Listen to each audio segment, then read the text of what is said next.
have your opponents ganging up, including your deputy governor, to remove you from power so that they can be in power. So on behalf of my ward and the people of Nyamira, we want first to congratulate His Excellency, the Governor, AMOS NYARIBO, and then to say that governors should be allowed to do their work. Thank you. Thank you. Next. Okay. Kwa majina yangu naitwa Mheshimiwa Chilesingana Achebugu Not Win. Ya kwanza nataka niseme hii kitendo imetendeka Nyamira siku ya leo. Sisi kama MCA wa Nyamira tumefanya ile kitu ambao tunataka kuonyesha Kenya mzima. Governors hawawezi kuingia kwa ofisi tukiwapea muda wa mwaka mmoja halafu tuwatoe kwa ofisi. Hii sahihi vile tunaongea sisi ndio bajeti ya kwanza tumefanya katika county assembly ya Nyamira. Alafu mtu wao wenye walishindwa katika ile uchaguzi ilipita ambao wana finance MC wengine ndio wakuja kuimpeach governors.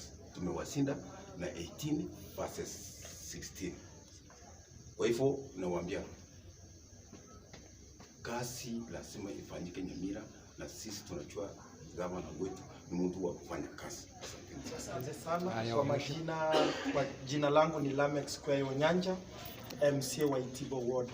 Chenye kimefanyika katika siku ya leo, tumeona ushindi mkubwa. Mimi nasema kwanza congratulations to our governor AMOS NYARIBO kwa sababu ameshinda washindani wake wenye wamekuwa wakimpiga vita. Wakati alishinda kula wakampeleka kotini, wakati washampeleka kotini pia wakakuja kuanza kufacilitate MCAs ili wamtoe ofisini.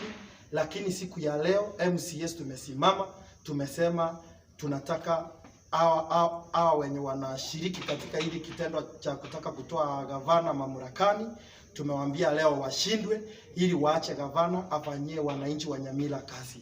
Mimi chenye naona acha tuanze kufanya kazi kuanzia kesho, na kaunti yote yenye inataka kumtoa gavana mamlakani mpe muda ili afanyie wananchi kazi.